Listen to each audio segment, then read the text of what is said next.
Student class 8 में हमारा chapter 5 history की बुक में हमने कल ओवर कर दिया था। आज हम इसके प्रश्नोत्तर देखते हैं बच्चों। अब सभी प्रश्नों के उत्तर मैं अभी आपको बोलकर बता रही हूँ, ठीक है। और साथ ही में मैं इसका फ़ोटो भी क्लिक करके आप लोगों को सेंड कर दूँगी। आप सभी इनको याद भी करें और अपने अपनी होमवर्क कॉपीज़ में भी इनको लिखकर मुझे सेंड करें अब मेरे व्हाट्सएप नंबर पे, ठीक है। तो आइए फर्स्ट क्वेश्चन देखते हैं हम इस लेसन का। इसमें पहला क्वेश्चन दिया गया है कि रानी लक्ष्मीबाई जो थी, झांसी की रानी लक्ष्मीबाई जो थी, उन्होंने अंग्रेज़ों से ऐसी क्या मांग रखी थी जिसने अंग्रेज़ों ने उसे ठुकरा दिया था। आप सभी को पता है कि रानी लक्ष्मीबाई 1857 की क्रांति में बहुत ही महत्वपूर्ण उन्होंने किरदार निभाया था। उनके पति की डेथ के बाद, उनकी मृत्यु के बाद उनका गोद लिया हुआ पुत्र था, वह चाहती थी कि उसे राजा बनाया जाए, ठीक है। तो झांसी की रानी ने अंग्रेजों से, कंपनी से ये मांग की थी कि उनके पति की मृत्यु के बाद उनके गोद लिए पुत्र को उनका वैध अधिकारी माना जाए, उसे राजा बनाया जाए। इस मांग को अंग्रेजों ने क्या किया था, ठुकरा दिया गया था। तो पहले क्वेश्चन का उत्तर हो गया। आपको मैं बता देती हूँ, देखिए ये मैंने यहाँ पे लिख के दिखाया है। आप इस प्रश्न का उत्तर इस तरीके से ही लिखें कि झांसी की रानी की मांग थी लक्ष्मीबाई की कि कंपनी उनके पति की मृत्यु के बाद उनके गोद लिए हुए पुत्र को वैध उत्तराधिकारी माने, जिसे अंग्रेजों ने बाद में ठुकरा दिया था, ठीक है। प्रश्न नंबर 2 जो है वो है ईसाई धर्म अपनाने वाले के हितों की रक्षा के लिए अंग्रेजों ने क्या क्या किया, ठीक है। इस प्रश्न का उत्तर है कि देखिए आपको मैं बताती हूँ कि जब ब्रिटिश कंपनी जब भारत में राज करी तो उन्होंने लोगों को ईसाई धर्म अपनाने के लिए कई प्रकार के कानून लगाए। और उन्होंने जो किया क्या उनके हित के लिए कि 1850 ईस्वी में उन्होंने एक नया कानून अपनाया, जिससे जितने भी लोग ईसाई धर्म को अपना रहे थे, अपनाना उनके लिए और भी आसान हो गया, ठीक है। और दूसरा था कि जितने भी लोग ईसाई धर्म को अपना रहे थे उनको उन्होंने एक अधिकार दिया कि उनकी जो संपत्ति उनके पूर्वजों से उनको प्राप्त हुई है उसे उनको प्राप्त करने का अधिकार होगा और उस पर उनका ही मालिकाना हक होगा। तो ये दो उनके हितों की रक्षा के लिए अंग्रेजों ने किए थे कार्य, ठीक है। अब आता है प्रश्न नंबर 3। प्रश्न नंबर 3 है हमारा कि सिपाहियों को नए कारतूसों पर इतराज क्यों था। आपको सब मैंने लेसन पढ़ाया था तो मैंने आपको बताया था कि ब्रिटिश सेना में जो हमारे सिपाही कार्य करते थे वे सभी धर्मों के लोग थे, उसमें हिंदू भी थे, मुसलमान भी थे। और आप सभी को पता है कि हिंदू धर्म के लिए गाय महत्वपूर्ण है, इसी तरह सूअर को मुसलमान अलग दृष्टि से देखते हैं। तो दोनों की भावना इन दोनों पशुओं से जुड़ी हुई है। और इन्होंने जो कारतूस का निर्माण किया था ब्रिटिश कंपनी ने, उन्होंने ऐसी अफवाह थी या हकीकत थी कि इन कारतूसों पर गाय और सूअर की चर्बी का लेप चढ़ा हुआ है, पट्टी लगी हुई है, जिसके अंदर बनाने में इनका प्रयोग किया गया है। तो सिपाहियों के मन में एक गलत अफवाह भावना फैल गई। उन्होंने नए कारतूसों पर इसलिए ऐतराज़ चढ़ाया क्योंकि सिपाहियों को ऐसे लगने लगा कि कारतूस पे जो पट्टी लगी हुई है उसको बनाने में सूअर और गाय की चर्बी का प्रयोग किया गया है, ठीक है। दूसरा कि वो जो पट्टी थी जब कारतूस का इस्तेमाल किया जाता था तो उसको दांत से काटना पड़ता था उस पट्टी को। तो दांत से काटेंगे तो गाय का चर्बी यानी गाय के मांस मुंह में कैसे ले सकता है हिंदू या मुसलमान, नहीं ले सकता ना। तो उनको एतराज़ था।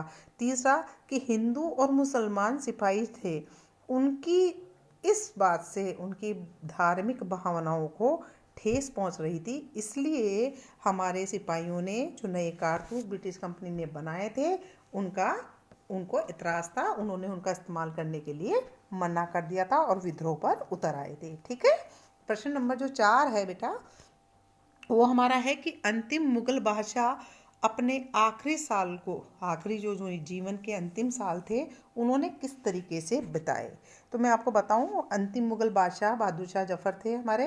बहादुर शाह जफ़र जो थे उन्होंने क्या हुआ था कि जब उन्होंने जन विद्रोह का समर्थन दिया था और अपने आप को एक शासक के रूप में प्रस्तुत कर दिया था 1857 में, तो अंग्रेज बौखला गए। तो उन्होंने क्या किया, बहादुर शाह जफ़र पर, बादशाह पर, मुगल बादशाह पर मुकदमा चलाया और उनको कारावास यानी जेल के अंदर डाल दिया गया आजीवन के लिए।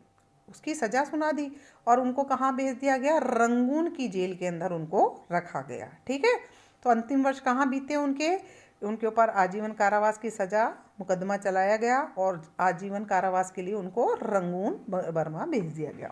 दूसरी चीज़ थी कि उनके अंतिम वर्षों के अंदर एक और दुखद घटना हुई कि उनकी आंखों के सामने ही उनके पुत्रों को गोली मारकर उनकी हत्या कर दी गई। ठीक है, तो ये दो दुखद घटनाएं अंतिम वर्षों में हुई और ज़्यादा समय नहीं रहे वो। 1957-58 की बात है। उसके बाद में 1857-58 की बात है ये। 1862 ईस्वी में उनकी भारत के बाहर यानी वर्मा रंगून जेल में ही क्या हो गई, मृत्यु हो गई। तो ये अंतिम मुगल बादशाह के आखिरी सालों का विवरण है कि उन्होंने इस तरह से अपना जीवन व्यतीत किया। अब आता है पांचवा क्वेश्चन जो है हमारा, वो है कि मई 1857 से पहले अपनी स्थिति को लेकर अंग्रेजी शासकों में आत्मविश्वास के क्या कारण थे। मैंने आपको बताया ना कि अंग्रेजी शासक थे वो यूँ सोचते थे कि हम तो सेफ हैं बिल्कुल, और हम भारतीयों पर मनमाना अधिकार और शासन चला पाएंगे। तो वो इतने आत्मविश्वास से क्यों भरे थे, उसके कारण थे कि अंग्रेज़ों की सोच ये थी कि सिपाही जो है उनके विश्वसनीय हैं, यानी जितने भी सिपाही उन्होंने भारतीय सेना में भर्ती कर रखे थे अपनी ब्रिटिश सेना में, वो विश्वसनीय है क्योंकि उन्होंने 1857 से पहले उन्होंने भारतीय सिपाहियों की सहायता की थी, कई लड़ाइयाँ जीती थी और बड़े बड़े विद्रोह कुचले थे। तो उनको ये लगता था कि ये तो हमारे फेवर में है, हमारे विश्वसनीय है, तो आत्मविश्वास था उनको इसके ऊपर। दूसरा था कि अंग्रेजी शासक जानते थे कि कई स्थानीय राजा व जमींदार उनके शासन का समर्थन करते हैं। क्यों करते हैं शासन का समर्थन? क्योंकि स्थानीय शासकों ने अपने हित की रक्षा के लिए कंपनी के साथ क्या कर रखा था, मेल जोल संधियां कर रखी थी, बातचीत कर रखी थी। तो उनको लगता था कि जिन राजाओं की हम हेल्प कर रहे हैं तो वो राजा हमारा समर्थन करेंगे, इसलिए आत्मविश्वास से भरे हुए थे।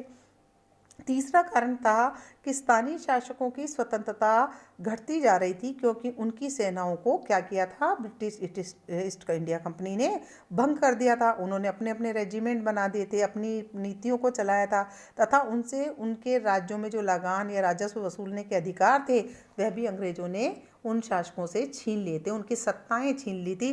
तो ये सारी चीज़ों को लेकर अंग्रेज अपने आप को आत्मविश्वास से परिपूर्ण मानते थे, भरे हुए मानते थे कि हम तो उसके ऊपर इंडिया के लोगों पर रूल कर सकते हैं, शासन चला सकते हैं। ठीक है, तो ये मैंने 3 कारण यहाँ पे लिखे हैं, आप सभी अपनी कॉपी में इसको लिखें और याद भी करें। ठीक है, एक और क्वेश्चन जो हमारा जहाँ तक पढ़ा है उसमें था छठा क्वेश्चन, बहादुर शाह जफर द्वारा विद्रोहियों का जब समर्थन दिया तो इसका प्रभाव जनता और राज्य परिवारों पर क्या पड़ा। ठीक है, तो जब जनता और राज्य परिवारों पर विद्रोहियों का समर्थन दिया तो ये प्रभाव पड़ा कि इनके समर्थन देने से जनता क्या हो गई, बहुत ज़्यादा आत्मविश्वास से उत्साहित हो गई। उनका उत्साह, उनका लड़ने का अंग्रेजों से और साहस बढ़ गया, आगे बढ़ने की हिम्मत और उम्मीद उनकी बढ़ गई कि अब डेफिनेटली भारत के ऊपर ईस्ट इंडिया कंपनी को हम भगा देंगे, बाहर धकेल देंगे और भारत के ऊपर मुगल साम्राज्य यानी भारत में वापस भारतीयों का शासन आ जाएगा।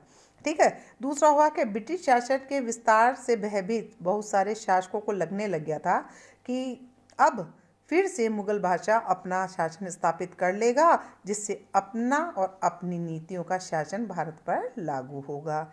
तीसरा, राज्य परिवारों को लगने लगा था कि उनकी जो सत्ता नवाबी जो छिन गई थी, अंग्रेजों ने छीन ली थी, वे उन्हें वापस मिल जाएगी। ये 3 असर मैंने आपको बताए हैं जो जनता पर पड़े।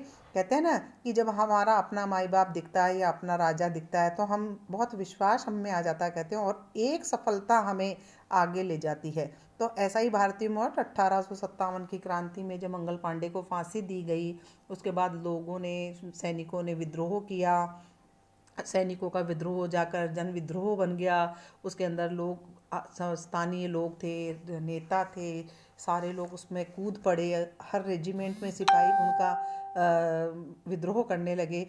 तो लोगों को लगने लगा कि हम अब सब मिलकर कार्य करेंगे तो डेफिनेटली अंग्रेज़ों को खदेड़ देंगे। और फिर बहादुर शाह जफर को शासक बनाने की बात हुई, और शासक बनाने की बात हुई तो उनको भी न चाहते हुए भी उन्होंने समर्थन दिया, जिससे हमारी पूरी भारतीय जनता, सैनिक, राजनेता और जो इस संग्राम में शामिल हुए हुए बड़े बड़े लोग थे, छोटे लोग थे, सब विश्वास से परिपूर्ण हो गए और उन्होंने प्रयास किया। और यही कारण है कि आज हम अपने स्वतंत्र भारत को देख पा रहे हैं। बाकी जो क्वेश्चन है बेटा 7th और 8th वो अपने कोर्स में नहीं है, इसलिए हम उन 7वें और 8वें प्रश्न का उत्तर नहीं लिखेंगे। तो आप इन सभी 6 प्रश्नों के उत्तरों को अच्छी तरह से लर्न करें, याद करें और कॉपी में साफ सुथरे शुद्धता के साथ सफाई के साथ उत्तर लिखें और मुझे सेंड करें क्वेश्चन के आंसर लिखकर होमवर्क को। थैंक यू वेरी मच बच्चे। कीप सेफ, खुश रहें, स्वस्थ रहें।